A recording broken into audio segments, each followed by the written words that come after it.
everyone can always reply in the chat box. So before we move on, firstly, I would just like to welcome the audience. Thank you all for being here.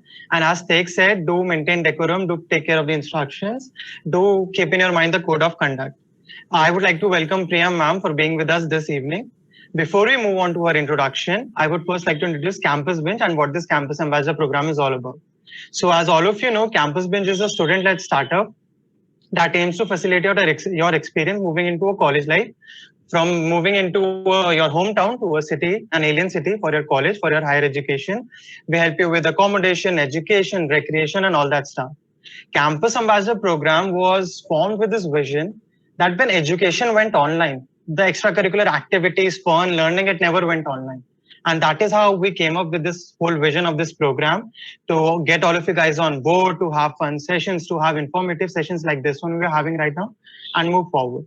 So yes, that is Campus Binge and that is Campus Ambassador for you. Now I would like to hand over to Oman for the formal introduction. Hi, good evening. Welcome to Campus Bench, Priyam. I would like to introduce Priyam to the audience. She is the generation next of the Pattern Group. Priyam joined the family business after her professional experience at Lehman Brothers and Barclays Capital, London, United Kingdom. She is currently the president of business development and of Pattern Group and spearheads the plastics vertical. She is an entrepreneur and an entrepreneurial spirit.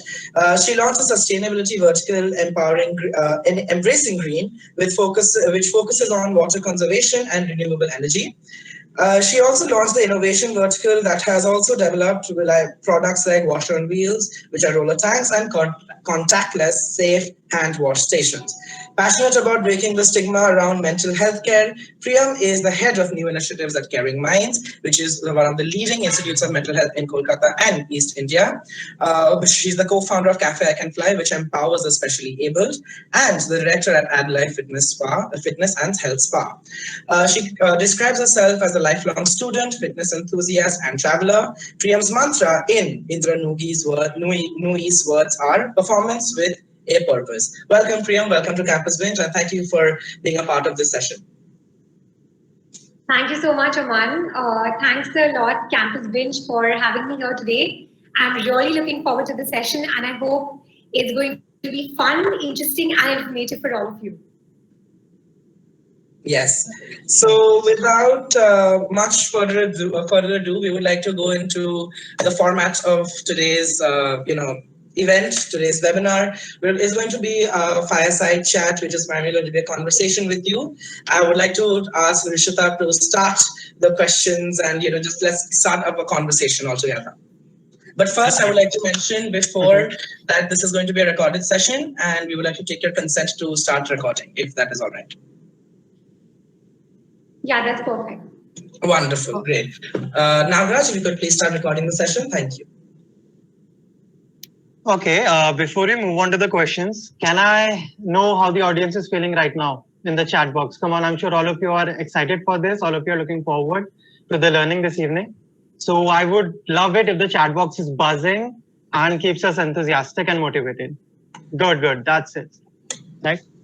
So Priyam ma'am, moving on, we'll begin with the question, right? We'll begin with the question answers. So our first question to you would be, ma'am, your higher education and initial Rishita, can you wait just a minute? We're having a technical glitch. We'll start recording in a minute. So if you could hold on. Okay, cool. Yeah. Thank you so much. Really sorry. Until then, I think we can see an overwhelming response on the chat box, where a lot of people are really excited to have you here and interact with you. And I hope you're looking forward to this session. I am, and I can see the chatbot. It's completely full of excitement, and I hope I can live up to your enthusiasm as well. Oh yes, definitely. I am sure you will. And I'm excited for the session to go on. Nagraj, please do let us know when you are able to start the recording. Yes, wonderful. Yes. And the recording has started. I would just like to recapitulate once before we start and give an introduction to Priyam again. Priyam, thank you for coming in to Campus Bench and being a part of the session and sharing your knowledge and sharing your insights with us. Over to Rishita with the question answer round of this webinar. Right. Okay.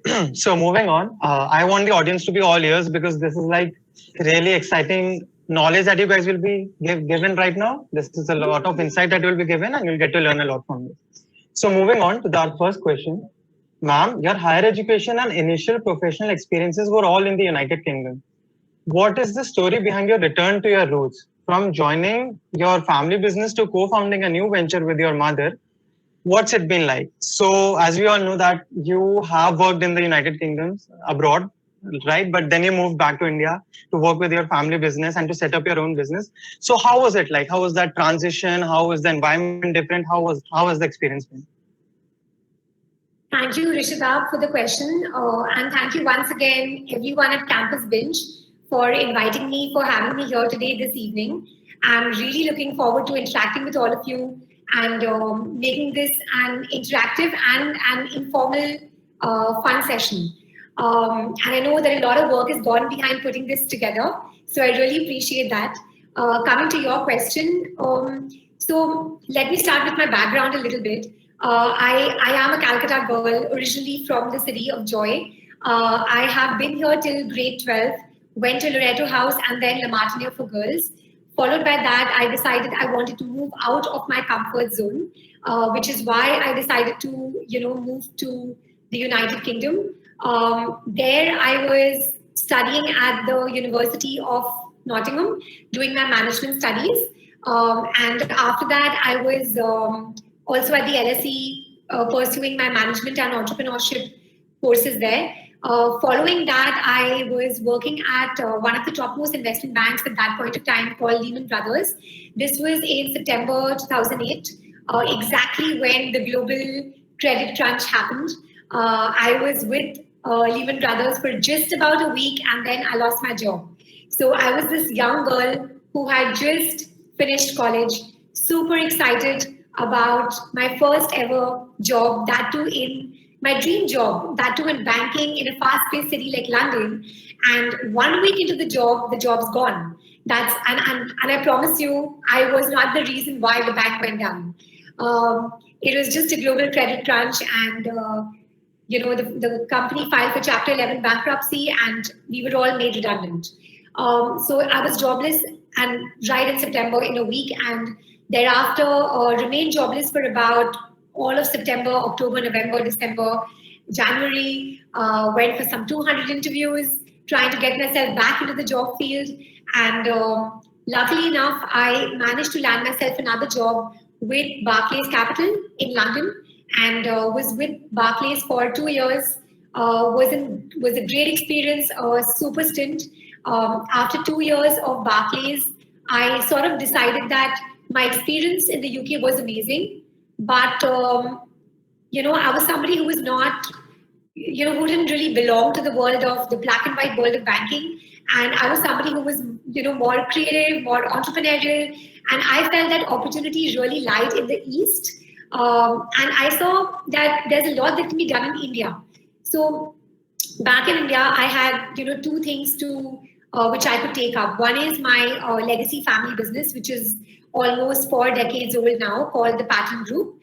I felt that there were enough avenues for me there to grow the business, to expand the business, not just geographically, but also, product-wise, and to take it into new markets. So initially our business, let me give you a background into that actually. So Pattern is into manufacturing and exports. When I say manufacturing, we have 2 sectors. One is the plastics and the other is the steel division. So for plastics, we manufacture water storage tanks, PVC pipes, dustbins, crates, pallets. And in the steel division, we manufacture, EMT steel fittings, which we export to US and Canada. I thought that there was a great opportunity to sort of not put all your eggs in one basket, which is why only US and Canada? What about the rest of the world? What about, countries like Germany, other places in Europe, like Middle East, etc. So I thought it was a good opportunity for me to grow the business, outside our comfort zone, outside what we were doing already. So this is one. And the second thing is my mom is a psychotherapist and counselor herself. And she had these ideas about starting up a one-of-a-kind mental health care clinic in Calcutta, which would cater to the needs of one and all, to do with mental health. And also the real reason behind this is my own sister, Prachi. She is a special needs child. And given that the journey that we've had with my sister as a family, my mom was very motivated to, sort of establish an institute which would have anything and everything to do with mental health care all under one roof. So there was enough motivation for me to come back. One was to join my dad and grow and scale up the business and take it to the next level. And the other was to join my mom and, sort of partner with her in her initiatives. One is Caring Minds, the other is I Can Fly, which is an institute for special needs individuals, and the third is a cafe, which is a cafe run by special needs individuals. And as we go, forward in our talk, I'll talk more into these ventures. But these were sort of like, the motivations for me to take this call, this really difficult call of coming back to India. This is the rosy picture, right? Now let me give you the other side of things. When you make such a big decision of, I've lived in the UK for about 7 years. I've lived there, I've studied there, I've worked there, I've had my formative years in the UK. So when you sort of decide to make this big move from the UK to India, it's obviously a transition. It's not easy. So it was a very tough call for me, honestly, to make this call, finally, and move back. I have to be honest, for 2 years, I was not happy at all because it was a huge transition. Everything was different. And, I was wired a certain way. I had a certain mindset, a certain thinking process. And here we're going from, the Western world where everything is very system-oriented, process-oriented, very documented, very streamlined and all of that. And here you come to India and Calcutta where things may not be that, sort of streamlined and that process-driven. India is a country which is more people-driven, more emotion-driven, and this is sort of reflected even in the businesses we do. So it was obviously very difficult to sort of adjust back into a new work environment. The culture was different. And honestly, when I joined the family business, even working with people who were double my age, literally, everyone there is double my age. So to get them to take me seriously was also, a thing. It's not that, she's like the boss's daughter, so we have to treat her well. It's not that. You have to earn your respect. You have to earn your place. You have to prove yourself. You have to prove yourself every step of the way. So I think it was quite hard for me, to be honest. For 2 years, it was quite a change and a transition. But after that, no looking back. I completely love the fact that I moved back and everything I'm doing now. So this is a little background about why I did what I did. Ma'am, one interesting question pops up is what does it feel like to be the boss's daughter when you joined the family business? How was it like to cope up with that? Honestly, one may feel that it's, one may feel that, are you sort of born with a silver spoon and you have things easy just because you're the boss's daughter?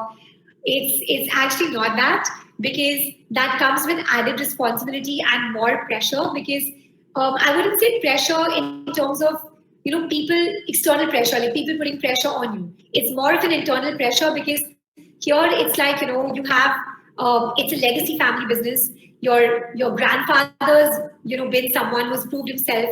Then your father has taken the business to the next level.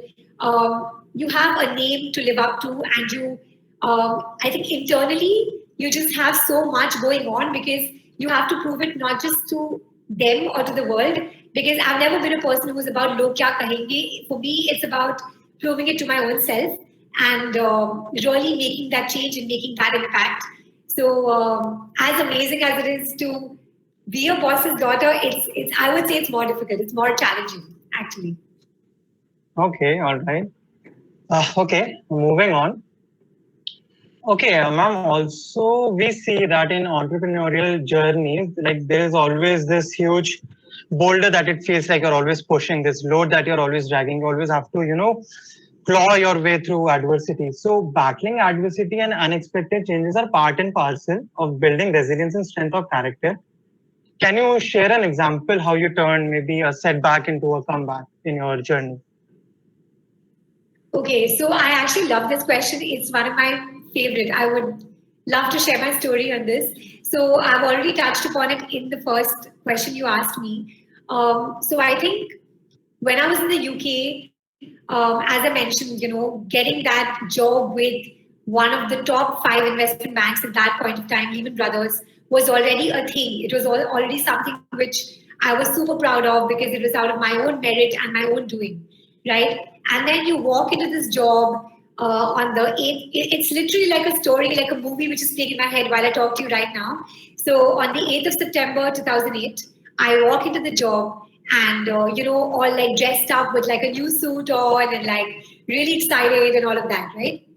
1 week into the job, it's Monday to Friday. And then on Friday evening, we hear that, we're all reading the news.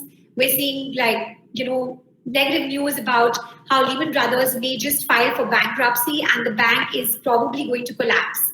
And this is one of like, we're amidst a pandemic now. This is a global health crisis. At that point of time, it was a global meltdown. It was a global financial crisis.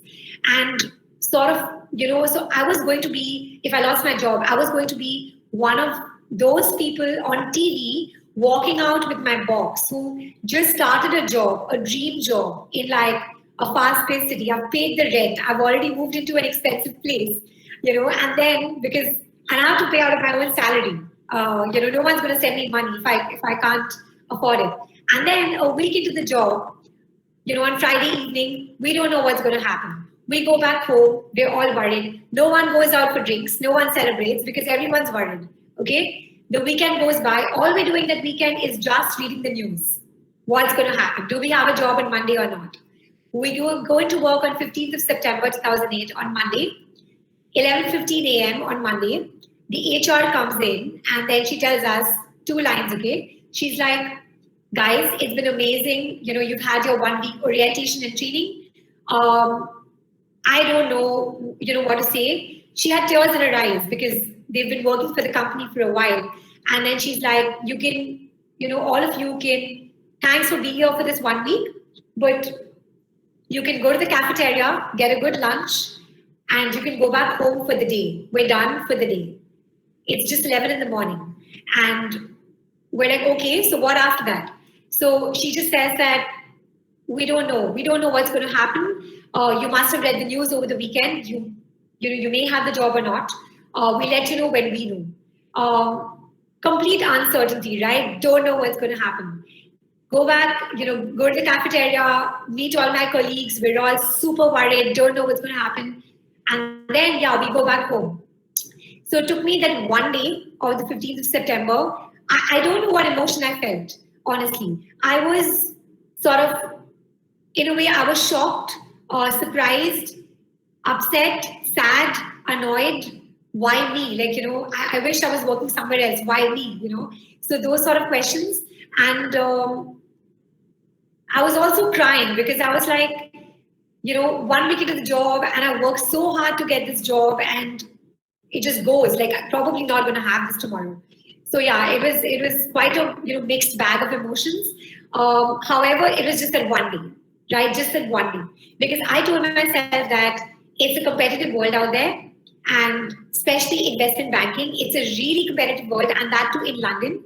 So if I'm going to be sad and depressed and like keep thinking about why did this happen to me, all of that, I'm just wasting time here. I'm wasting time. I'm wasting precious energy, which I could have used to actually get on with life, move on, and apply for other jobs and just get on. So that's it. 16th of September, I was at my desk at 8 a.m., which is the time I would be at Lehman if I was working there, and I was applying for other jobs. And this whole journey of September 16th till February 3rd, 2009, I went for some 200 interviews with management consultancies, investment banks. I was honestly even applying for grocery super chains there, like the Sainsbury's and the Tesco's. I was okay to even be the cashier, and many interviews, many rejections, left, right, center. I would reach the final stages of interviews, and then they would just say that you've been amazing so far, but then you know what? This one skill is missing. You could have been better here, or like your case study could have been better. And then when you just feel like you've almost got the job, at that point they just tell you that they're sorry, you don't get the job. So this happened for like 4 months. It was, amidst a credit crisis, all of this. And I also took up a lot of part-time jobs because, as a little kid, going to London for holidays with my parents, I would always see the guy on the street selling the softie ice cream, and I always wondered what would it be like to be that girl selling softie ice cream in the streets of London. So I actually took that up as a part-time job to earn my buck to pay my rent.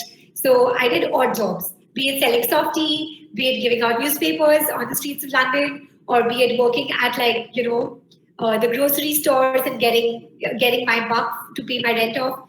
So it was a really fun experience, but a really sort of a very scary experience because I didn't know what was going to happen, whether I would land the job or not.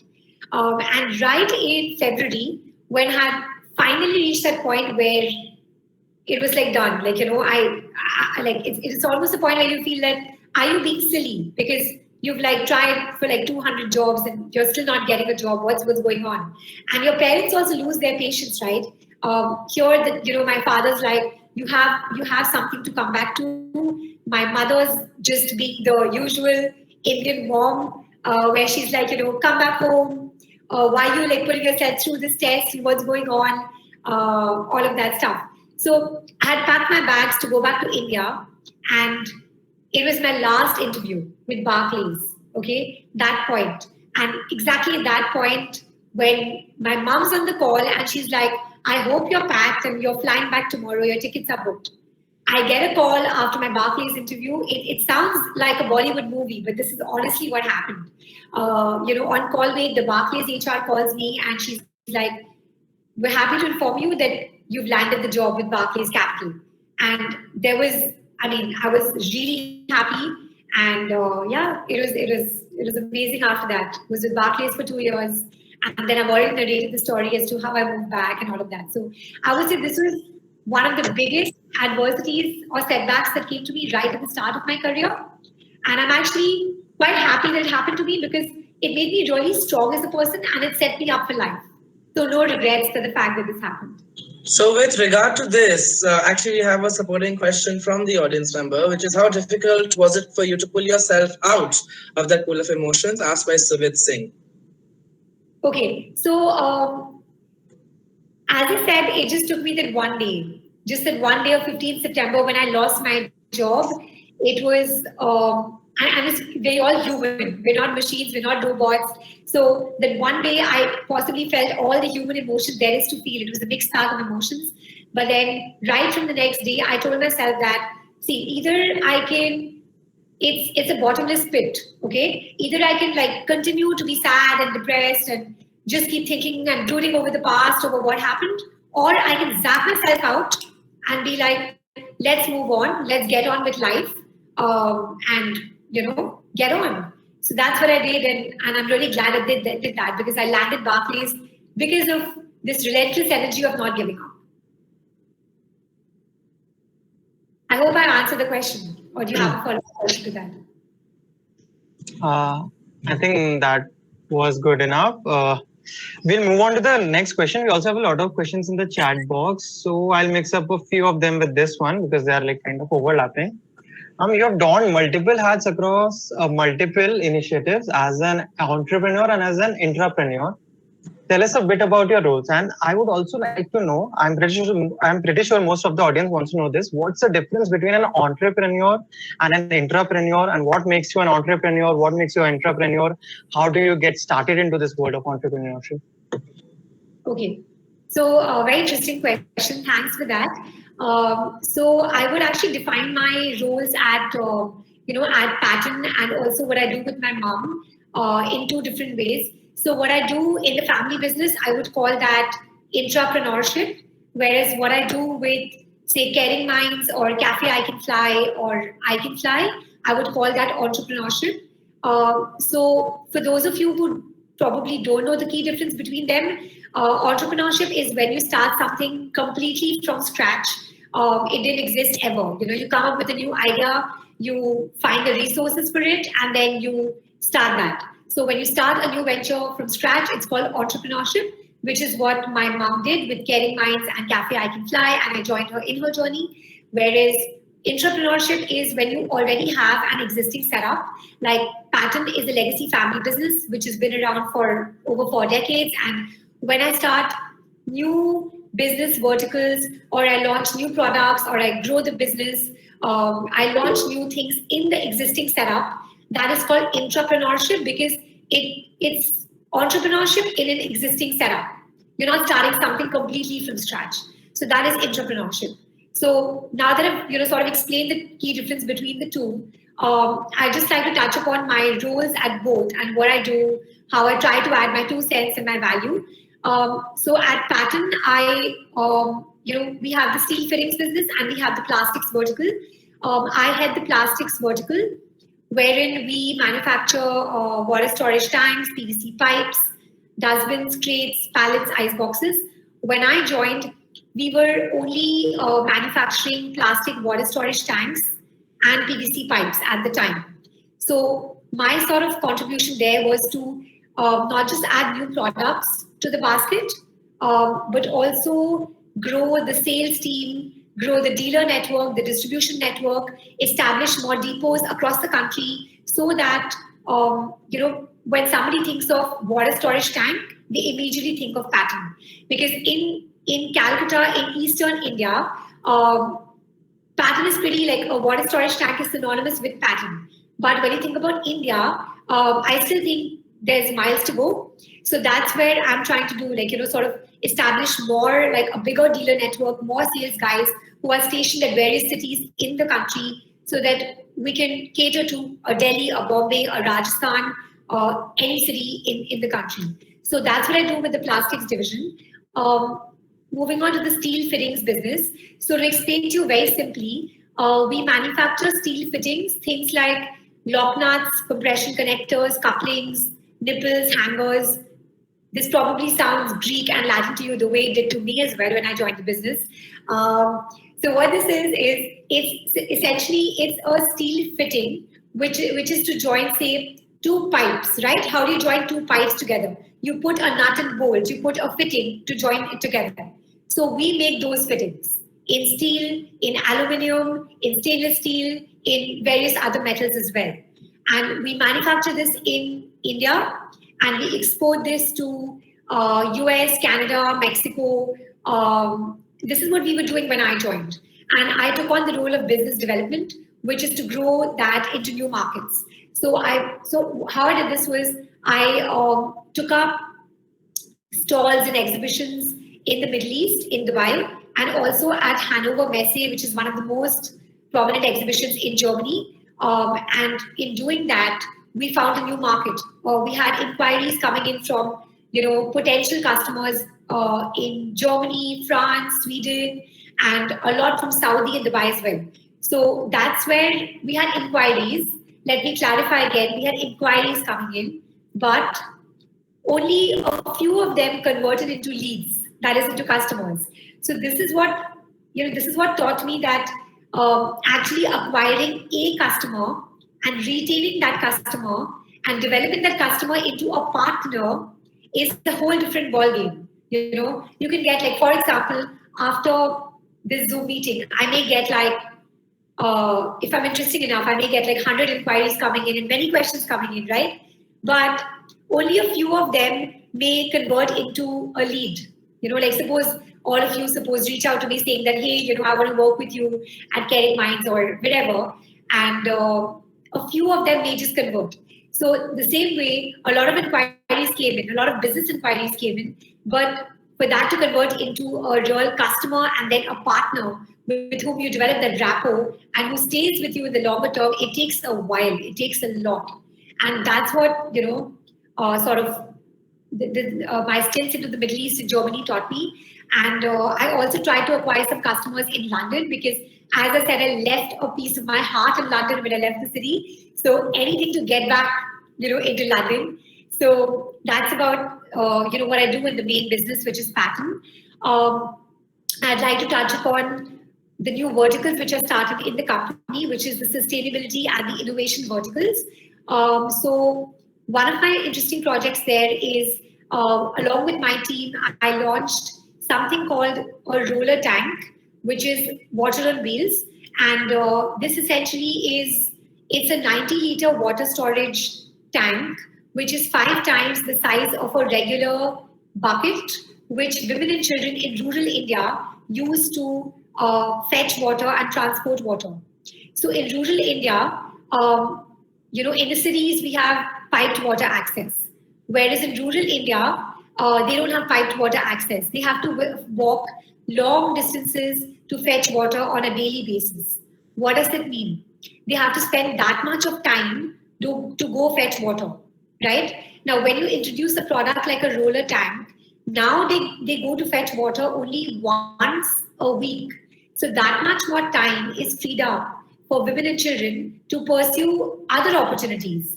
They have now, started doing micro businesses, or we see more girl children in schools. The attendance has improved, and now they're doing handicrafts and they're making achars and pickles and things like that. So basically, we see that it leads to empowerment of women and children in rural India, and also, what was viewed generally as a gender-skewed activity, only women would go to fetch water, right? Because traditionally in India, women are the ones who do all the household work. But when we introduced a roller tank, because it looks somewhat like an auto rickshaw, right? So when men also started to go fetch water along with the women. So this brought about gender equality as well. So this was one of my interesting sustainability projects, and I also did a bunch of other water conservation projects in the field of rainwater harvesting, groundwater recharging, etc. So this is to do with pattern. This was entrepreneurship. Now moving on to entrepreneurship, I also work with my mom in Caring Minds and Cafe I Can Fly. So to put it very simply, Caring Minds is a one-stop shop solution for anything and everything to do with mental health. So be it a child with special needs, be it someone like you and me who may, have issues like stress, anxiety before your exams, concentration problems, depression, relationship issues, anything at all. Going up to the elderly who may have Alzheimer's, Parkinson's, all of that. So we do this via counseling-based therapies, there's psychometric assessments, there's psychiatric intervention. We also have a bunch of courses related to psychology, and we teach those courses. So if anyone wants to become a counselor or wants to just understand the human brain better, you can also join our courses. We also do a lot of self-development workshops with schools, colleges, corporates, government organizations. So this is essentially what Caring Minds does. And something I'd like to share is that amidst the pandemic, we've had a lot of people call in due to, uncertainty, stress, depression, and all of that. So a new thing we've launched is the toll-free, a toll-free number, which is a pan-India helpline number. It's completely free. Anyone can call in 7 days a week, 9 a.m. to 9 p.m., and they can talk to one of our counselors. So this is a new initiative which we've launched amidst the pandemic. Moving on to Cafe I Can Fly. So Cafe I Can Fly is a cafe which is run by special needs kids.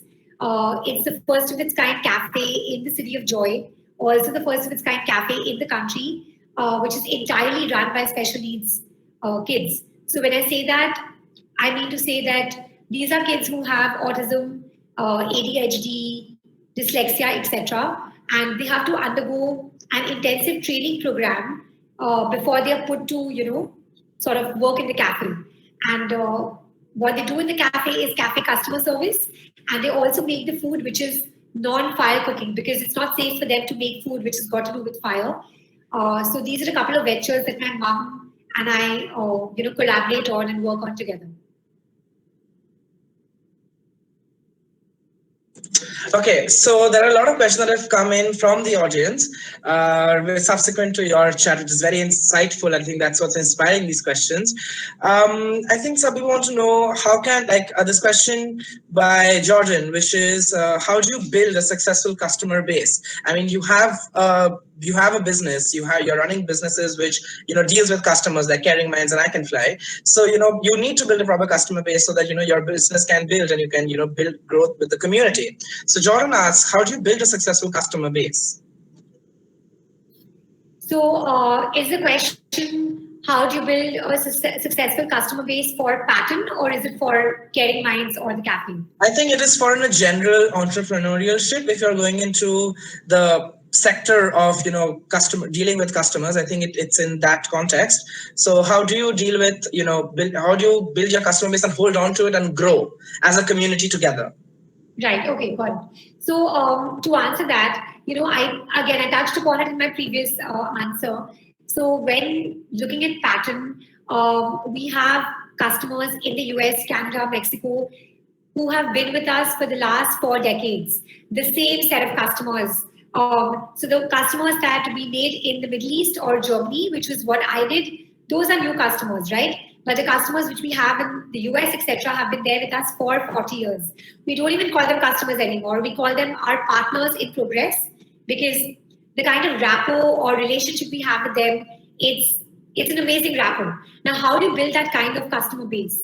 Is you have to stick to your commitments, right? And when we say Pattern, we make steel fittings in India and we export that to the US. So we give them a commitment, which is on-time delivery, immaculate quality, amazing customer service, that is before, during, and after, and also being extremely responsive when a customer from the US, they email us about any issues, problem solving. Suppose your steel fitting is rusted or it's not good quality, during transportation or shipment, something went wrong. So you have to be really responsive. So we have this policy in the company where any customer query or any customer email that comes in the family business, in Pattern, to do with the steel fittings business, a response goes out within 24 hours. Within 24 hours, and not even 25 hours.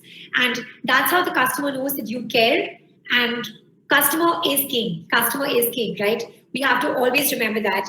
And this is to do with Pattern. And similarly, when you look at how do you build a successful customer database for, say, the cafe or for Caring Minds.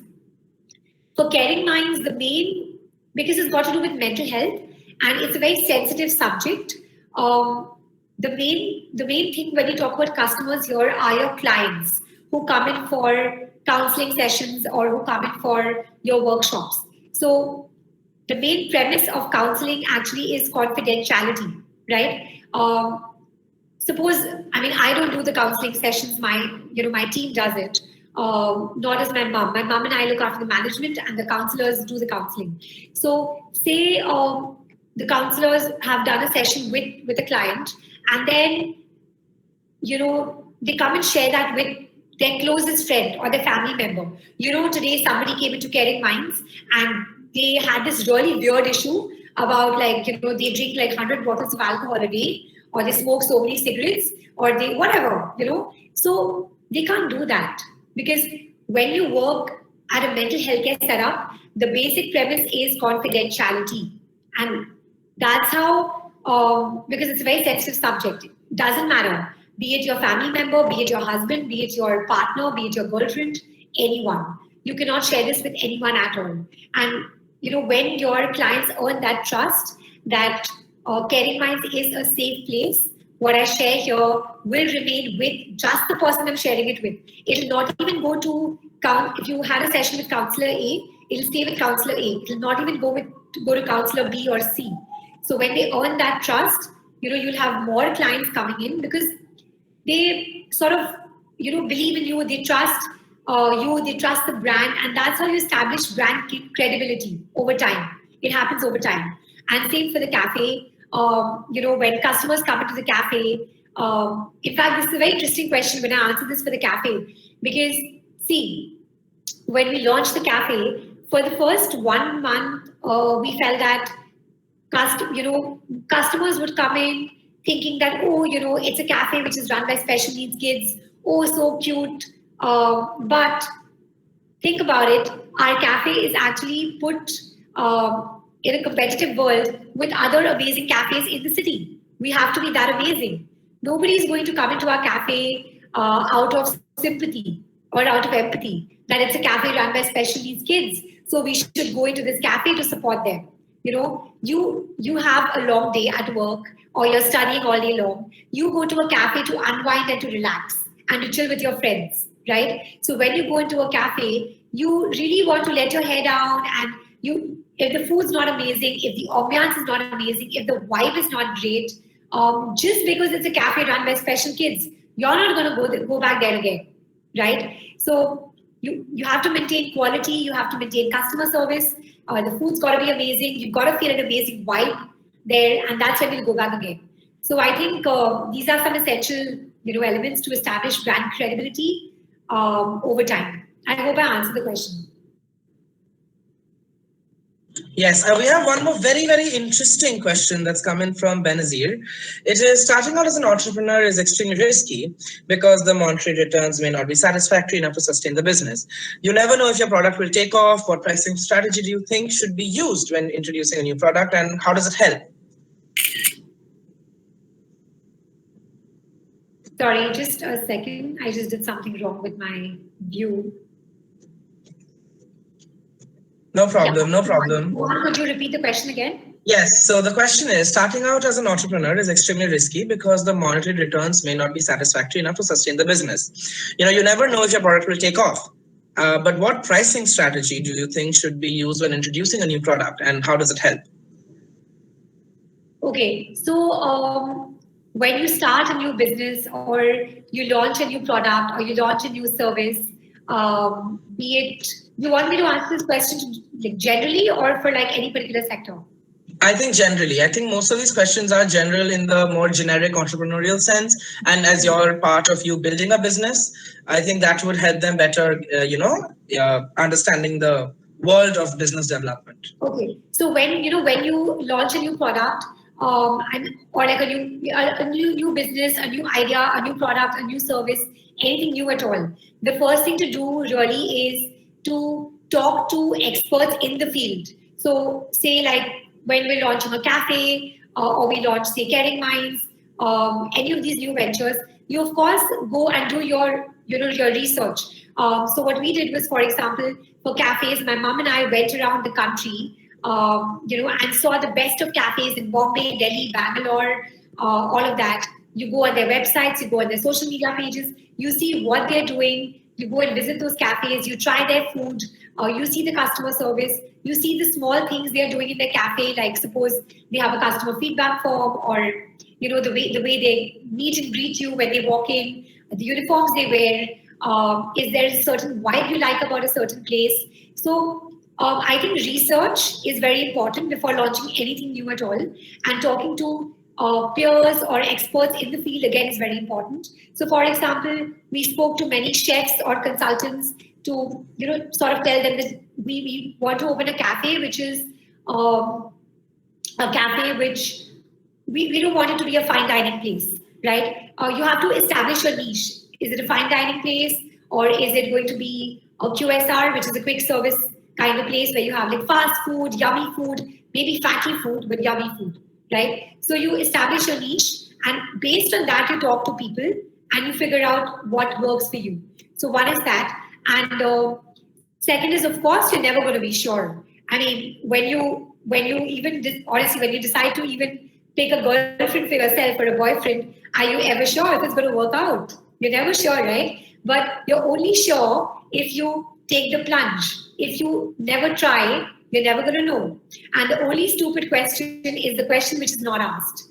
And the only thing which, you have to try. That's all I have to say. You have to try, and trial and error is very important, because you may try something. For example, when we opened the cafe, we launched a menu, and then we saw that certain items in the menu are doing very well, and certain items are not doing that well.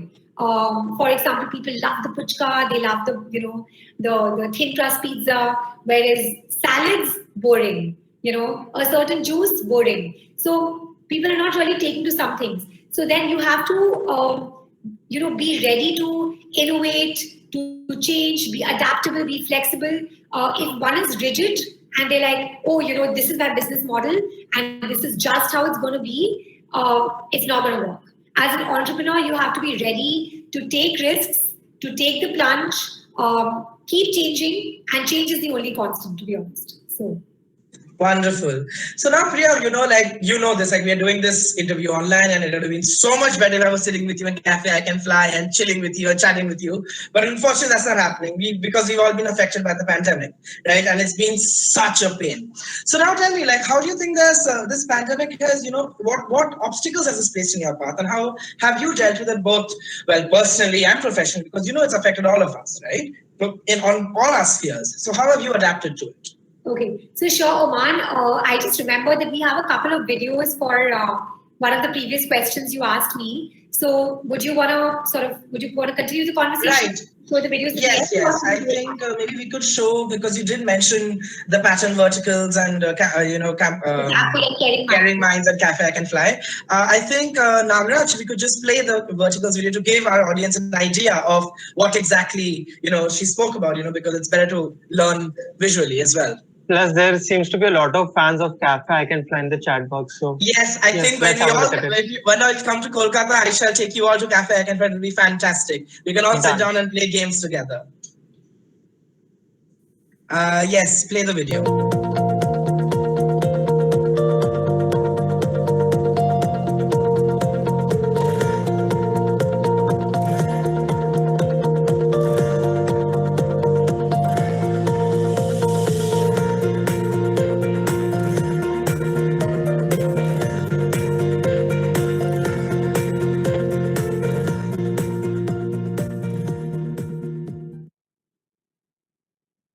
Wow. So this was just a basic idea of the verticals that you've introduced, and different, innovations that initiatives that you've, launched with Pattern. Next, can we move on to the video of Cafe I Can Fly?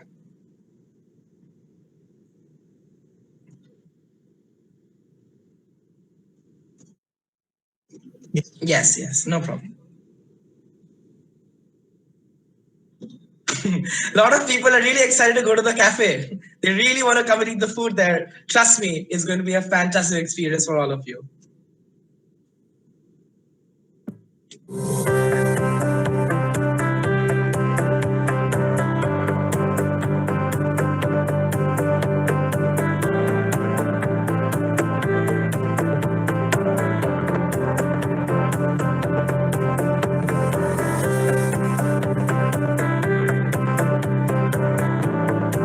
Special needs individuals need our love, acceptance, and respect.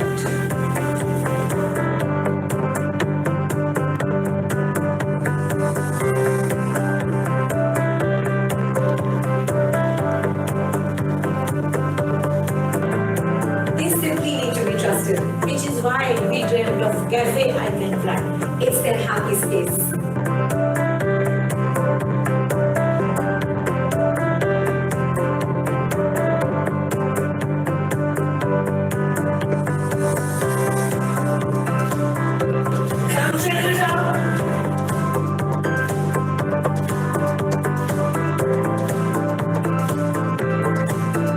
Our customers are cheerleaders.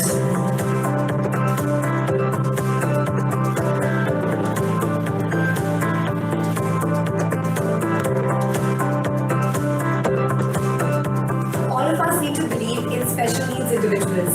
Cafe I Can Fly is simply the seed of a dream that is just been planted. Please drop in at our cafe. I think this video has touched all our hearts. I think, and now that most people have got an idea of how beautiful and wonderful Cafe I Can Fly is, and the true initiatives that Priyam has taken, and I'm guessing everybody's excited to go there soon. Are they not? Can I get something on the chat box? Wow, the response is quite overwhelming. Amazing. So next, let's... Thank you for your overwhelming response, and I'm really looking forward to hosting all of you at the cafe whenever you manage to come down to the City of Joy. Yes. Finally, let's play the Caring Minds video to give them an idea of what Caring Minds is. Yes. Second, Great Chand, the founder and director, Meenu. Yes. Before we move on, we actually have a lot of events on at the cafe, physical events in general. And, amidst the pandemic, we're trying to do some events online as well. So, if you'd like to keep updated about the cafe, then, do follow we are active in social media. So do follow our Cafe I Can Fly Facebook or Insta page, and, you'll be updated about whatever's happening. Yeah, okay, we can continue with Caring Minds. Yes. The seeds of the facility were sown with the birth of Meenu's younger daughter Prachi, 8 years after her elder daughter Priyam was born. As Prachi was growing up, her family noticed that she was having a difficult time at school. Prachi was diagnosed with ADHD, low IQ, and later bipolar disorder. As a mother, Meenu was not only concerned about her daughter's time at school, but also her future. She trained to become a psychotherapist and counselor. Wanting to apply the expertise she gained while training her daughter, she started her first social initiative, Caring Minds. Priyam, who had been studying and working in the UK for 6.5 years, returned to join Caring Minds as the head of new initiatives. Established in 2013, the sprawling super specialty facility is a gift to the city of Kolkata and East India. The vision behind Caring Minds was to introduce to the community a one-stop solution for all problems related to psychological health. It is a state-of-the-art center for mental health care and psychological growth. Here, mental health conducts soft skills workshops for schools, corporates, and other socio-cultural organizations.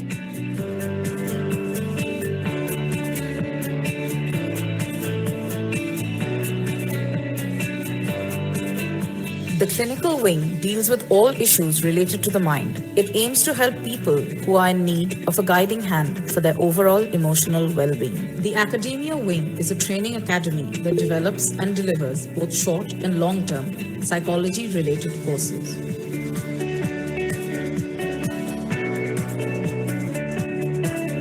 Sometimes we need help and guidance to feel better.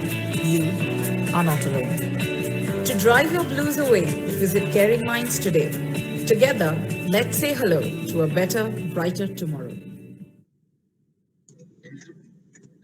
So I guess everybody's got an idea of what Priyam has been doing these past 10 years in the city and how she's conquered different spheres of business administration and mental health and everything.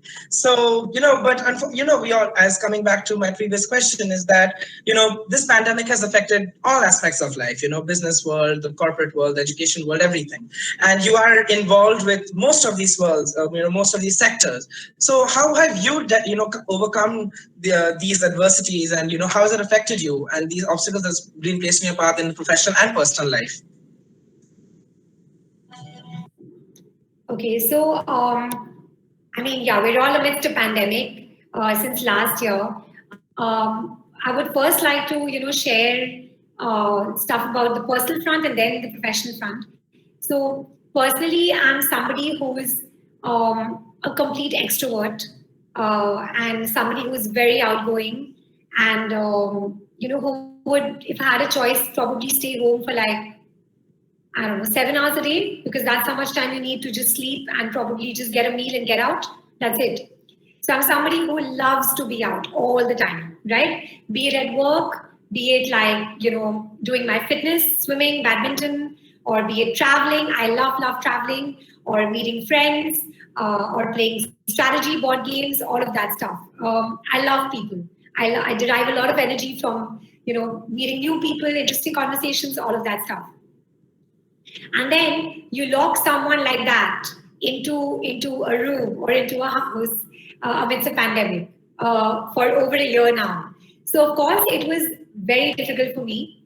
The moment I heard that last year, 23rd of March, that we had to, it's a lockdown and we've got to, be home, can't get out, you can't even go to work, you have to, sort of just be home, that's all. It's not the way humans live, So obviously it's very strange for all of us. However, again, it's coming back to the Lehman and Barclays example that I gave you when I lost my job. So similar to that, it took me that one day, again, I had mixed emotions. I did not know how I would deal with this. just staying home. Somebody who's not used to staying home at all, right? And here you have to stay home and do everything at home, and that to be with you can't meet other friends. You have to just be, you have to make your family your friends and just be with family all the time. I mean, there is something called spending quality family time, but an overdose of anything is also not good, right? So yeah, so again, I was just wondering, how will I spend so much time with my parents or with my grandparents? It all seemed like a maze to me on the first day. And then I just decided that again, either I'm going to be really like annoyed and grumble and complain and just like, be really, really annoyed with it, or I can zap myself out and be like, hey, listen, this is what it is. You're not someone special. This is a pandemic. Everyone is in this together.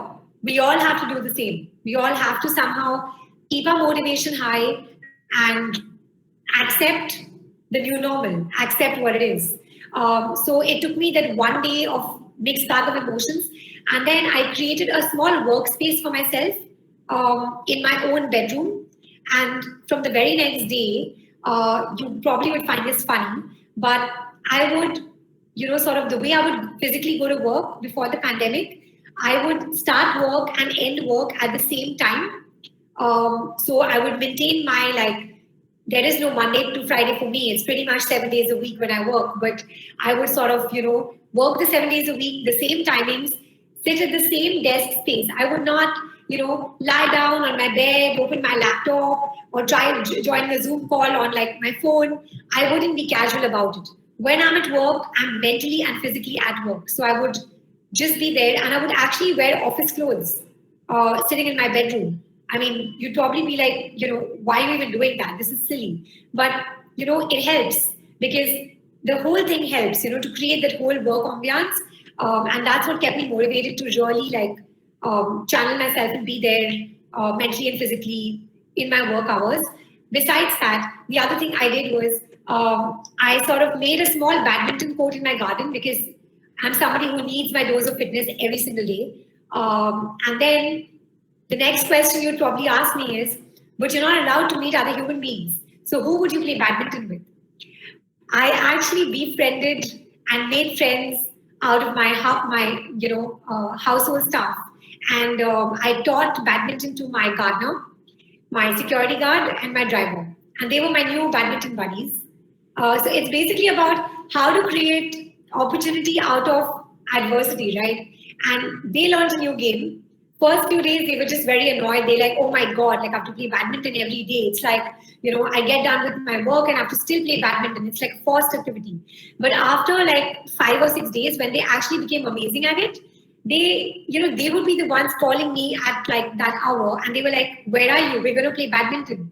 So it was amazing, So, and I would do that for 1.5 hours every day. And besides that, I started to play board games with my father and with my grandmom, because otherwise we're constantly running around. Your work day is over, you have so many parties to go to, or you have to go meet friends.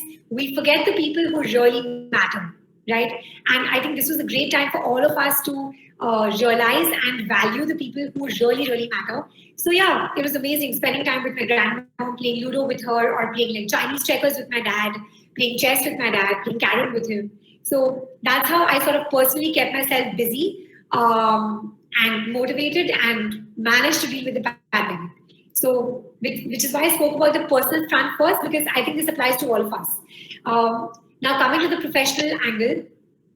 So again, it's either we say that, everything is closed. The factories are closed, your office is closed, the cafe is shut, the clinic is shut, everything is shut. We have no work to do. Either we do that, or we think about, okay, so we are in this situation. How do we do things differently? And then we think about, let's bring about a digital transformation and let's see what we can do in this situation, right? And that's when the cafe has always been more of an experiential cafe, because it's a cafe where you walk in, you feel happy, you love the vibe, you love the food, you meet the crew there. So our focus was never that much on cloud kitchens or delivery or Zomato, Swiggy. It was there, but it wasn't the focus that much. So last year we figured out that how do we get sales? Because if the cafe is going to be closed and you can't come in, you have to transform your model. And that's when we started to focus more on takeaways, home deliveries, Zomato, Swiggy, and we discovered a new way of doing business, which is the online model. So that's how we digitally transformed in terms of the cafe. Coming to Caring Minds, which is my mom's brainchild, and she's really passionate about it, and I try and help her in my own little way. At Caring Minds, we try to make things go online. So all the counseling sessions which would happen, face to face in the clinic, now it was more about telephonic sessions, video counseling sessions, all our workshops, all our courses, everything went online. So it's all online. It's digital 360 basically. We also hosted a lot of webinars last year where we had experts from the field of, educationists, doctors, experts sharing their stories about, what they've been through, and also doctors speaking about a subject. Like, for example, we had a heart specialist, or we had a liver specialist, and they spoke just about their subject. So we had a whole knowledge sharing kind of webinar series last year. So, making everything online is how we transformed with regards to Caring Minds. And coming to the family business, which is Pattern, again, it's a traditional family business where obviously things are more done in an older fashion and more manual. So last year was actually a great opportunity for us to see how we can make the company more process-oriented, more system-oriented, and also, people like even say the older generation, even they had to befriend Zoom, because what else do you do? How do you do a meeting? Because say like even my father or my grandfather or like everyone who's double my age, they were all used to sitting across the table and doing meetings, or like printing out a piece of paper and doing a meeting. But now everyone got used to soft copies. Everyone got used to Google Meets and Zoom. So these are some changes which came about last year, and I think which is here to stay, where, like we would travel to Delhi or Bombay to attend a meeting for 2 hours. Now everyone's realized, why do that? Why waste so much time and energy and money flying to a city for 2 days to do just one important meeting, when that can be done on a Zoom call for like 2 hours?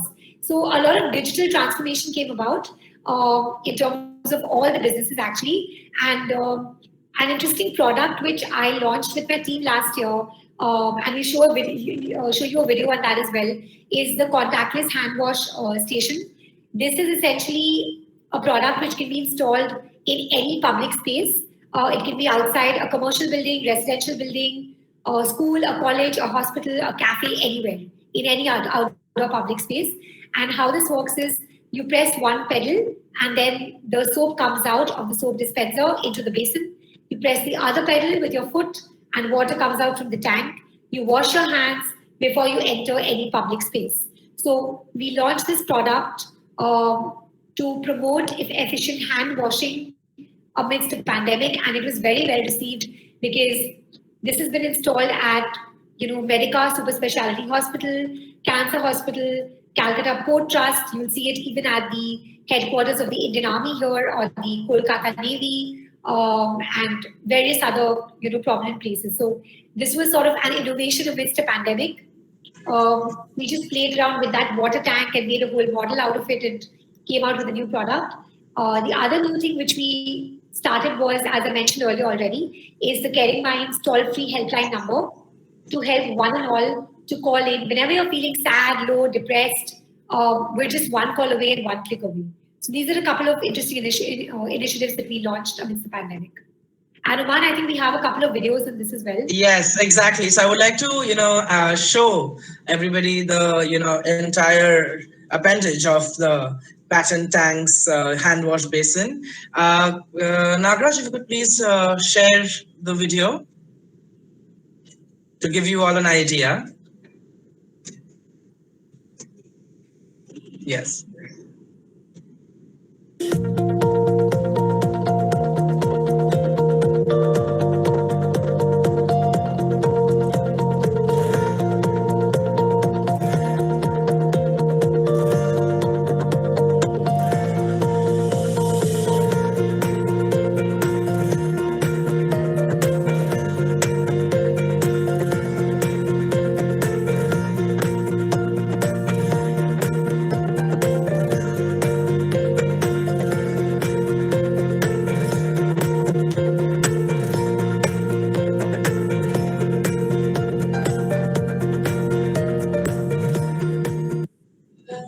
Talk about being creative with almost nothing. I think that's fantastic. Next, obviously, most of these, over the past 10 years that you've been there, I know so that, you've won so many awards and accolades. Your name has been splashed across the newspaper for Priyam Budhia has won this, Priyam Budhia has been felicitated here. So, what are some of your favorite, accolades or, awards that you feel are closest to you, that you love and, you want to talk about? So, thank you for that question. But honestly, I would like to break that question into two parts. One is, is an award really important? And does it help to make you feel better about what you're doing? And secondly, the second part is that if you say yes, it is, then I'll answer that saying that what are my favorite awards, right? So I'd say that for me, I feel that to do with Caring Minds and Cafe I Can Fly, my mom and I have been on this journey for the last probably 8 years. And, kudos to my mom because she's a psychotherapist and counselor herself and an amazing woman. I only try and help her in my little bit that I can. And I feel that, with the cafe and seeing all of your excitement as well, the cafe has been very well received. We've received multiple awards for the cafe, be it for the T2 Food Guide Award for the cafe, or be it the award from the Indian Institute, the IIHM, the Indian Institute of Hospitality Council. I've also received the Aprajita Award for Young Entrepreneur and a bunch of other awards to do with my work for the cafe and in general in being an entrepreneur. But one award which is very close to my heart is actually the award that I won last year amidst a pandemic. So this is called the FBN, which is the Family Business Network Lombard ODA People's Choice Award. And let me walk you through the process of this award and what this award is for and why it's so close to my heart. So I won this award for my work at Pattern, for all my entrepreneurship ventures at Pattern, for the water conservation work that I do, for rainwater harvesting, and for the video which you saw, I think the video which you see now eventually to do with Water on Wheels, which is a product to empower rural women and children. So I won the award for, my water conservation work. And this is something which I applied for last year, probably June or July. I had to go through multiple rounds of interviews and multiple rounds of, being screened by an international jury.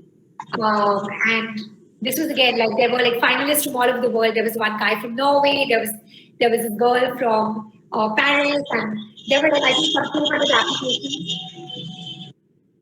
Yeah, there were some 200 applications, and finally that got shortlisted down to 10 finalists, and then down to 3 finalists, and then when it was I was one of the 3 finalists. And honestly, I feel that if I was the judge, I don't know who I would pick because the other 2 finalists were as amazing. They had amazing ideas and they were doing amazing work. So it obviously felt amazing to be chosen as, a finalist and then finally win the award for that. So it is very close to my heart because it was all done online and it was all last year, and it's got to do with empowering rural women and children in rural India. So it's something which is very close to my heart. So this is one. And coming back to the second part is, I feel an award is only an external validation, just the way, all of you are on Facebook, Instagram, Twitter, LinkedIn, YouTube, Pinterest, Snapchat, whatever, right? And the moment you get a lot of likes, or a lot of comments on your posts, on your reel, or your story, you're just really excited. You feel that, oh my God, instant gratification, I'm amazing. So that's what happens. So that's what an award does to you. It's a moment of glory. It's literally a moment of glory. It makes you feel amazing in that moment. And of course, it's great for your profile that you won an award, and it sort of solidifies and reassures you that you are doing great work. Fair enough. But I think the real measure of happiness and self-satisfaction is something that comes from within, which an award can not really do. If you feel from within that you've done great work, you've managed to create impact, bring about change, touch people's lives and make them happy, that's what is the real award. More than that external shining award, that's the real award. I agree. So thank you for that. I mean, I totally agree with this philosophy. I just final question before we move on to the audience Q&A, because I think a lot, like, the entire, all of us are, very excited to, for you to answer some of these questions.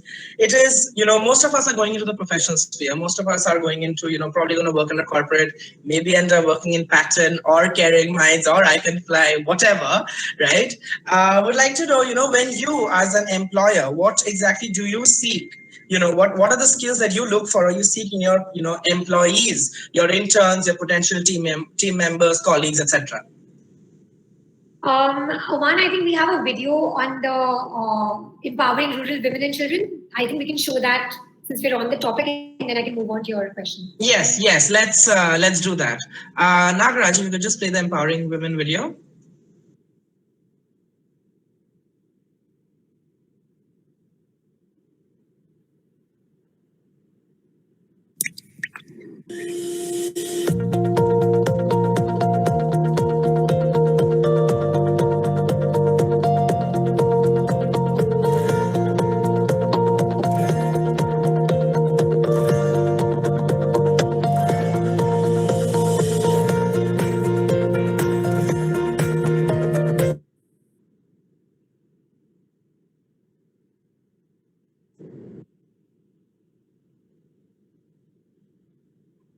I think the video got paused in the middle.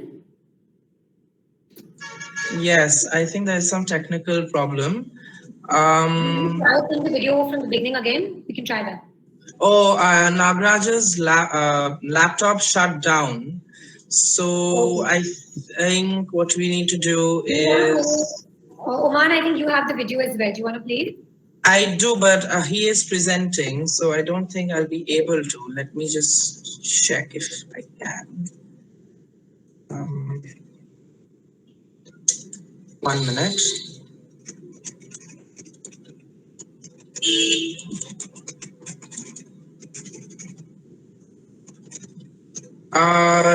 Tig, you have access to the Campus Binge ID. Could you please stop the presentation if you could? Yes, great. Now, if you just move on to the video.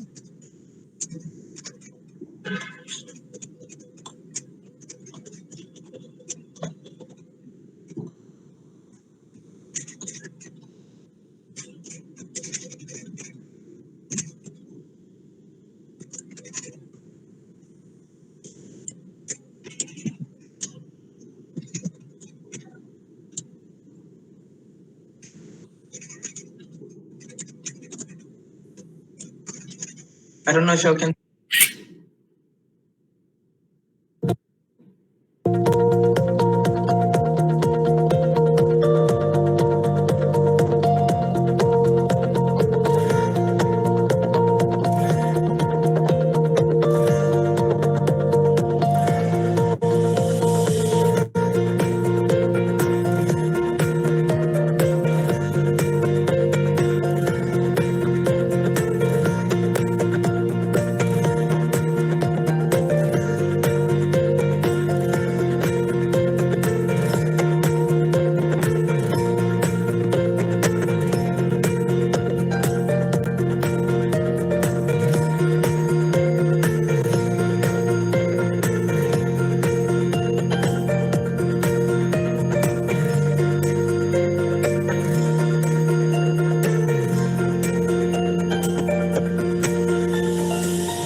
Thank you for that, Oman. Yes. So I would like to now, I like a lot of people love this idea. Finally, I would like to move on to that, question of yours, which was, because you are an employer, you do, and most of us are moving into the field of, and looking for job opportunities, which have obviously been hampered by COVID. So do you have any advice for us as to how we will, because you being an employer, what do you look for? What skill set do you look for in, your future interns, your employees, your team leaders, colleagues, etc., while hiring somebody? Right. So I actually, my work mantra is, in Indra Nui's words, it's passion with purpose. That's something that I really, really believe in whatever I do, whatever work I do in whichever organization.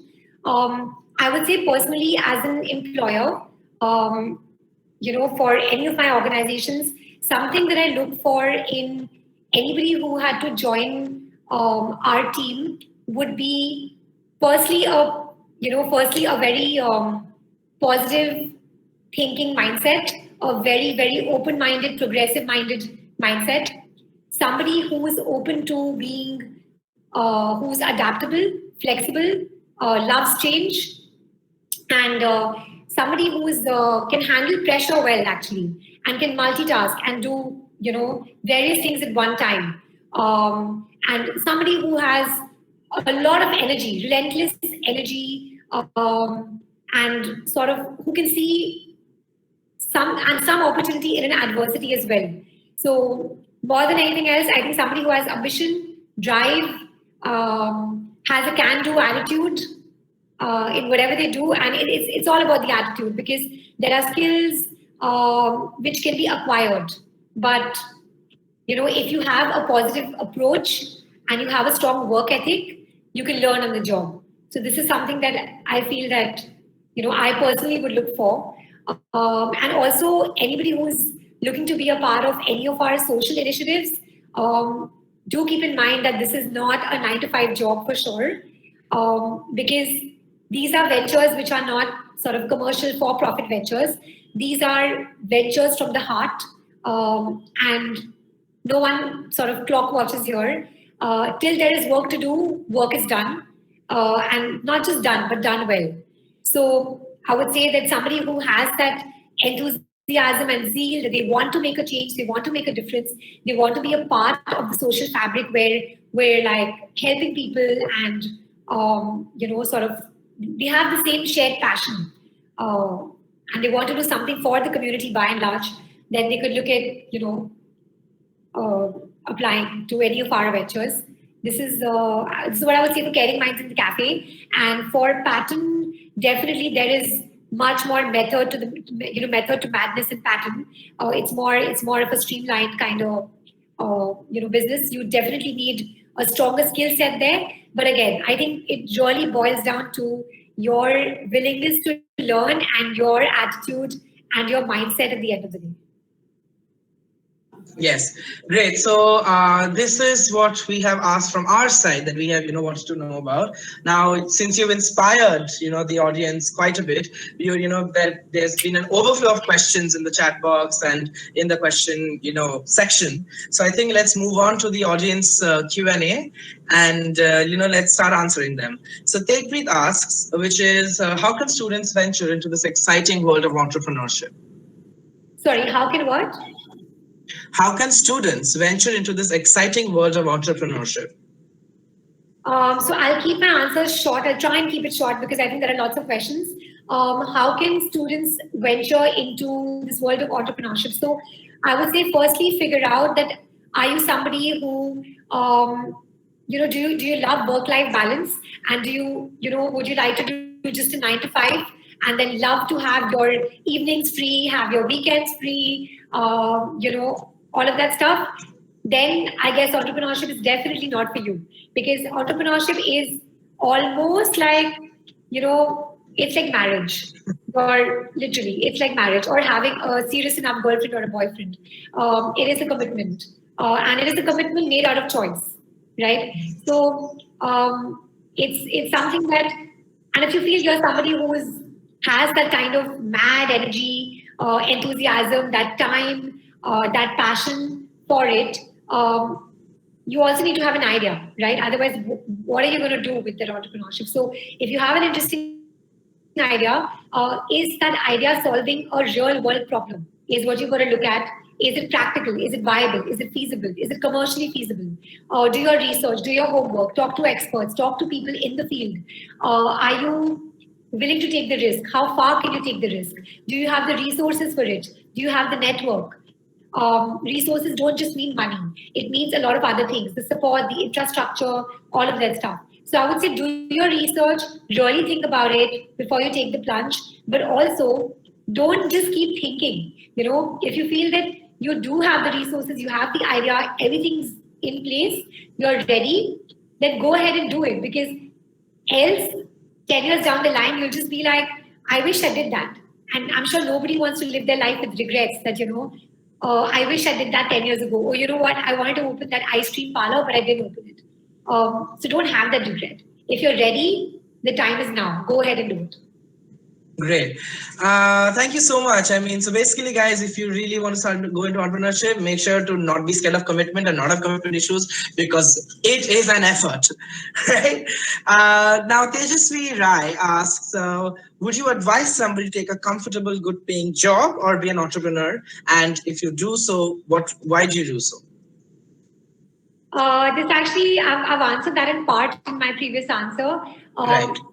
I think honestly, firstly, I'm nobody to advise anyone what they should do. The advice should come from within. You yourself need to figure that out. It depends on the kind of person you are. It depends upon your nature, your personality, your what kind of a person are you? Are you somebody who likes that comfortable 9-to-5 job? And as I said, you would like that time after for your friends or for your family, and you would like your weekends to be free. So would you like that? Then yes, please do that.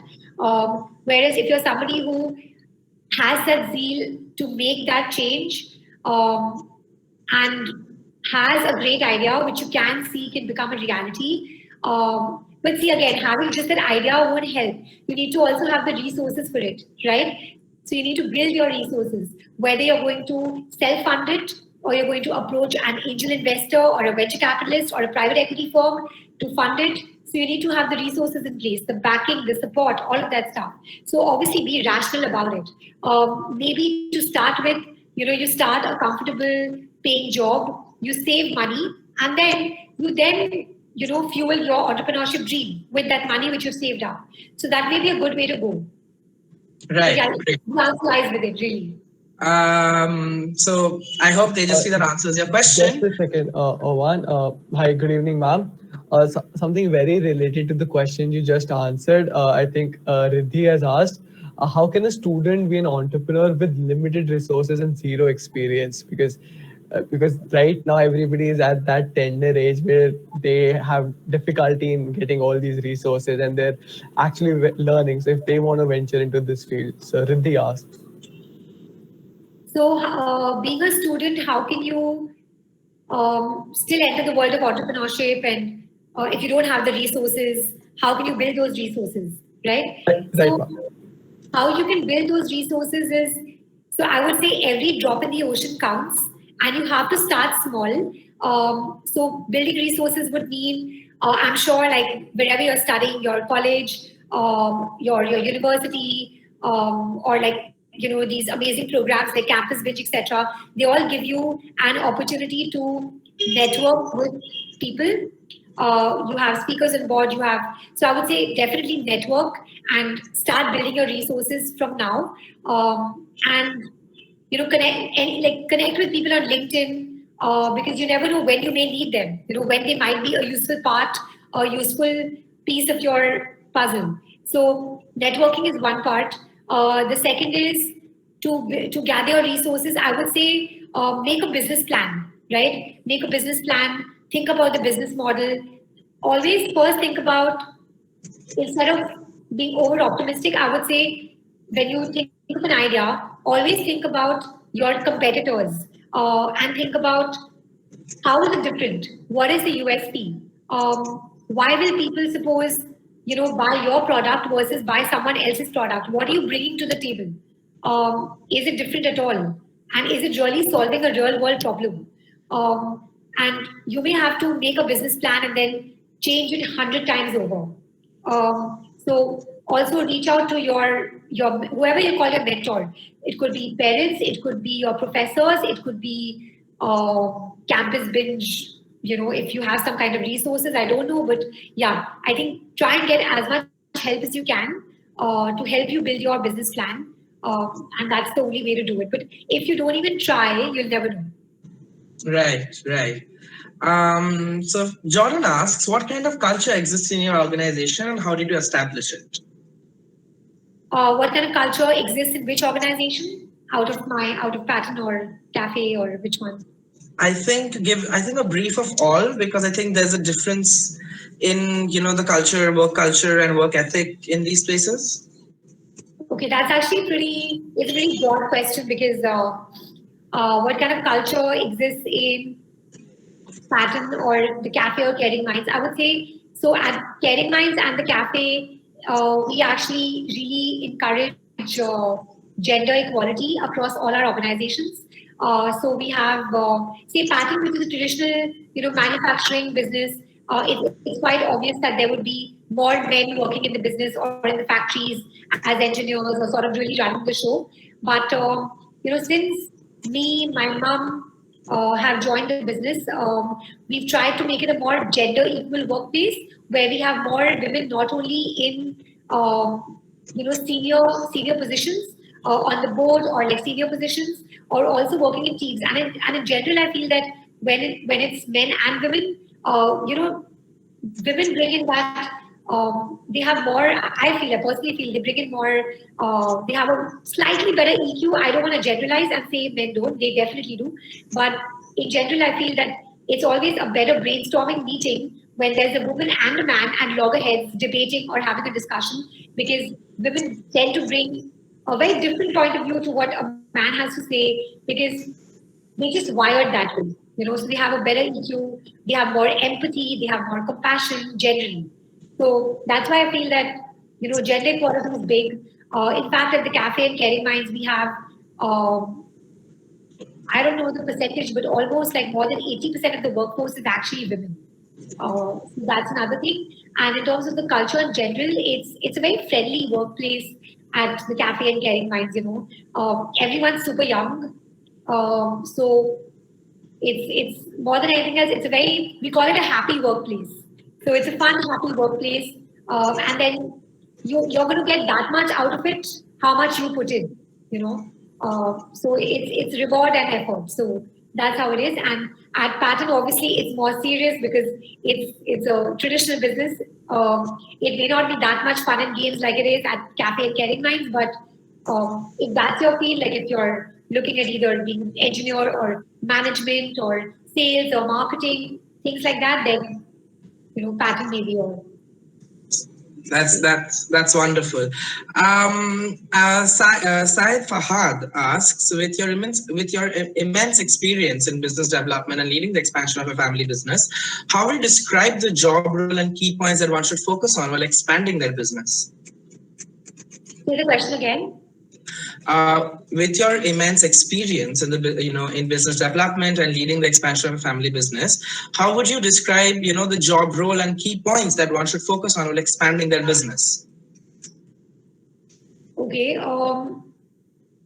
When you're looking at expanding the business, like say at Pattern, firstly, I think we should be cognizant of the fact that even though we don't want to put all our eggs in one basket, as I said, that we were exporting to US and Canada, and then I saw there could be an opportunity to expand into other markets like the Middle East and Germany and all of that.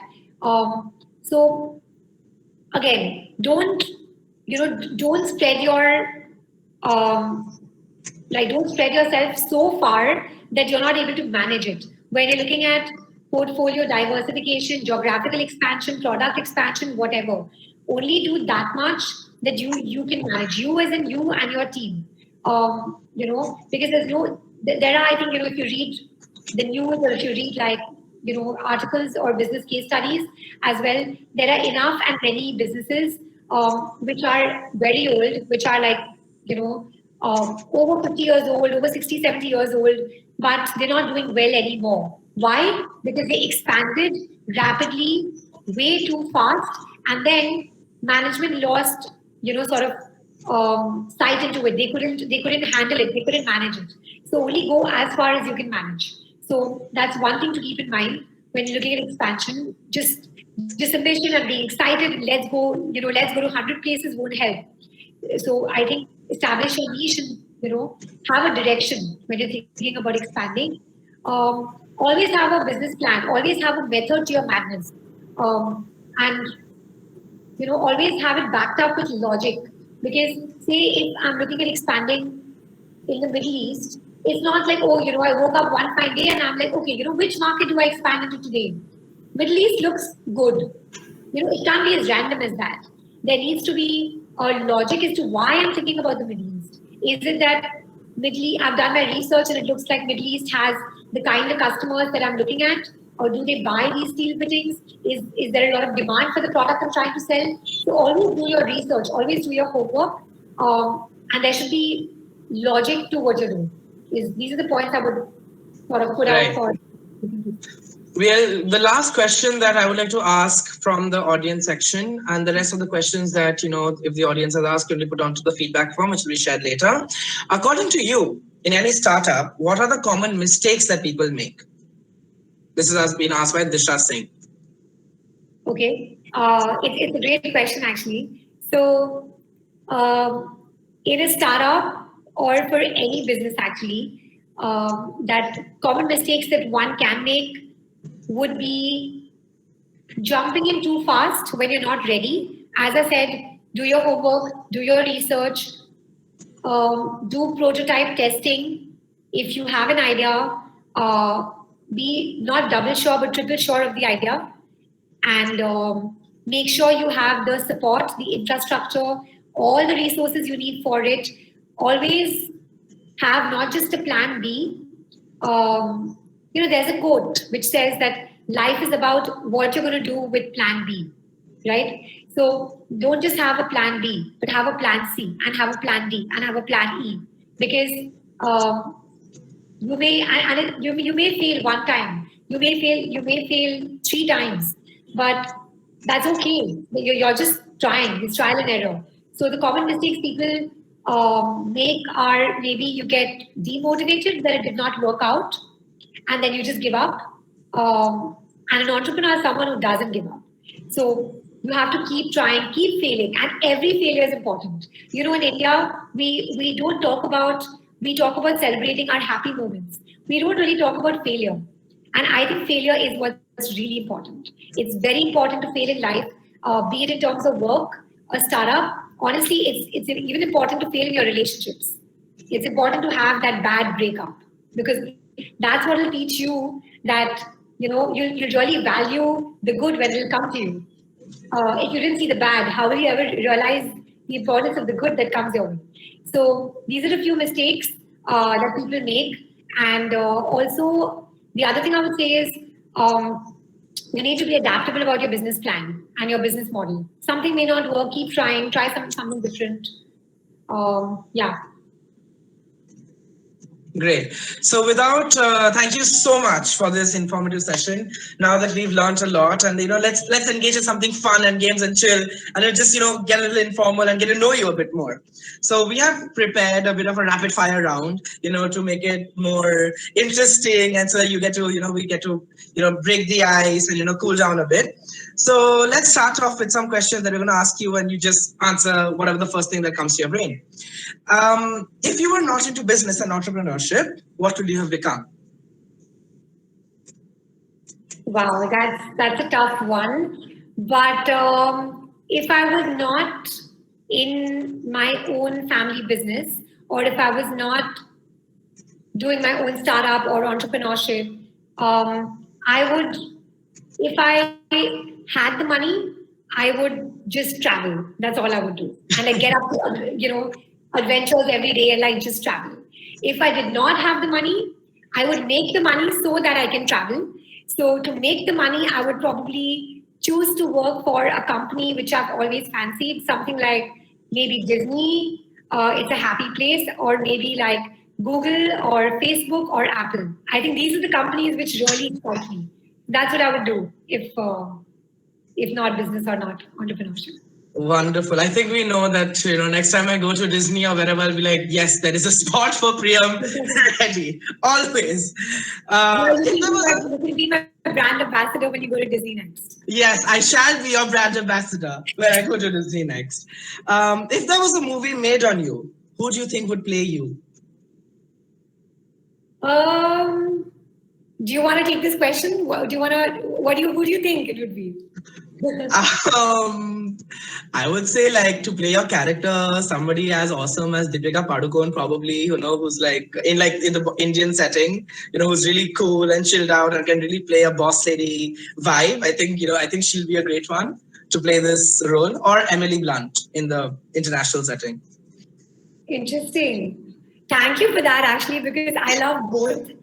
But I think somebody I feel could, play my role would be either Nandita Das, who I've always fancied. She always takes up these very substantial roles, and it always has some social impact story behind it. It's not just dancing around the trees. So yeah, so either Nandita Das or I forget her name. It's Shobita probably from Made in Heaven. Shobita Tulipala. Yeah, that dusky girl. I completely love her. Yes, I love her. yes. She's amazing. Yeah. Yeah. Okay, so what's your favorite summer activity? Since we are in summer, what do you do now? So, well, right now, I would have just dropped everything and traveled. But since we can't travel, and you say activity, I would say probably swimming. I love to swim. That's great. Sorry. Fine. I would like to. Next, we were coming to. What was your favorite book growing up? Favorite book. I think there were many because I used to read a lot back then, which I don't now. But probably there was this book which was the Amelia Jane Gets Naughty Again. I think that one. And because I really related to her because I was honestly not like, a Sida Sada kid. I was quite like a very mischievous kid who was always up to something, who was like, I would get great marks in school, but I would always be punished for like being naughty or like talking too much and all of that. So I think I really related to her vibe. Right. Now you've mentioned that you love traveling. So why don't you tell us which is your favorite vacation spot, your most coveted vacation spot? There are so many. But I think one of the last holidays I went to just before the pandemic was Chamonix, which is, it sits between France and Switzerland. And I got up to things which I've never done before, husky dog sledging and skiing and lots of snow sports. So I love that. And the other one would probably be, I went on an entrepreneurship and innovation trip to Israel. And it's a whole different world out there, it's literally like the new Silicon Valley. It's amazing. Like the startups they do there and everything. It's brilliant. So, I'm sure Tel Aviv is a dream. Tel Aviv is truly a dream. I love it.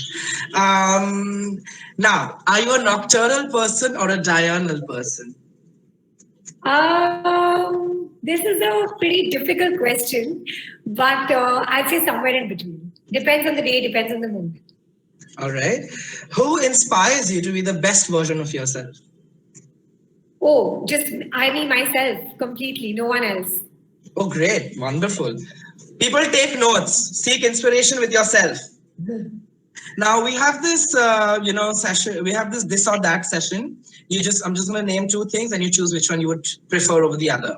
Pineapple on pizza or chocolate momos? Neither. Okay. Day at the beach. But if I had to choose one, I'd probably chuck the chocolate and take the momos because I don't like chocolate. So yeah, just the momos. So you just rip it out from the center and be like, no, get out. And I don't like the pineapple, but I like the pizza. So the pizza and the I've actually done that. I've done that. Change the topping. Yes. Day at the beach or camping in the mountains? Depends on mood, but probably the beach because I love water sports. Road trips or vacations? How about a vacation which also has road trips? Ideal, I'm guessing. Comedy or tragedy? Oh, of course. Isn't life serious enough? Comedy always. Instagram or Facebook? Earlier it was Facebook. Now I guess more Instagram. Movies or plays? It really depends. I love both, to be honest. It really depends on the subject and the plot of the movie or the play. For me, it doesn't. The star cast and all of that doesn't matter that much. It's really about the subject or the plot. So could be either. Chamomile tea or caramel frappuccino? Neither, but I would actually pick Desi Masala Chai. Yes. I think that is a crowd favorite. I think all of us can relate to it. Partying with friends or game night with friends? Come on, this is like a super tough question, but again, this depends on the day. So if it's Saturday night, definitely partying with friends. I mean, hands down. If it's a Friday or a Sunday, then yeah, board games. Great. Finally, to conclude this session, the final question that I'm going to hurl at you over the past 2 hours is, what advice would you give to a younger self? I think the advice I would give to my younger self is that, and something I really believe in is carpe omnia, which basically means seize every moment, seize every opportunity that comes your way. And that's what I would tell my younger self, that, just take the moment, grab it, and just like make the most of it.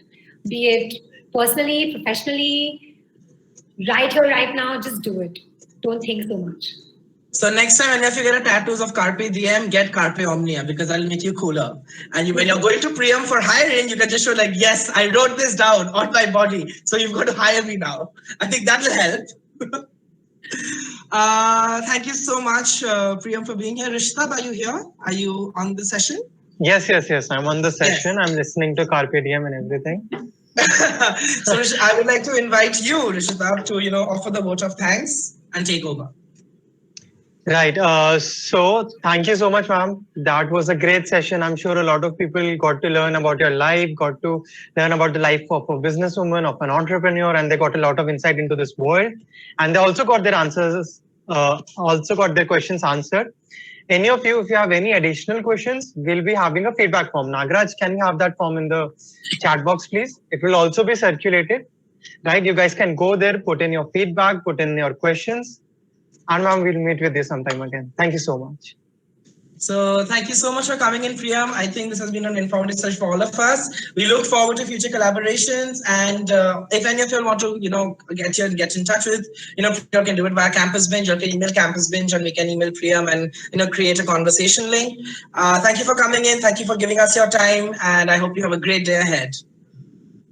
Thank you. Thank you so much, Rishita and the whole team at Campus Binge for putting this together. I know a lot of hard work has gone into this, and thanks Suman, especially for coordinating back and forth as well. I think the session's been moderated in a great way, and I've tried to share my 2 cents about what I do, why I do, and thanks for being such an engaging audience, and the overwhelming response to do with the cafe especially. I'm really looking forward to having all of you down at the cafe whenever you manage to make it to the city of joy. Thanks once again, and it's been a super fun evening. Thank you so much. I think the audience is extremely overwhelmed, and they've been going at it at the chat box, and you can have a look if you'd like, where they are raving and ranting about you. Wonderful. Thank you so much for coming in, and let's hope to do this soon again. Sure. Thank you. All right. Goodbye. Bye. Have a good day. Thank you, ma'am. Goodbye, ma'am. Take care. And thank you, everyone, for being here. Right. And we'll circulate the form. You'll also get to connect with ma'am. We'll put all her social media handles in there, and you can connect with her if you want.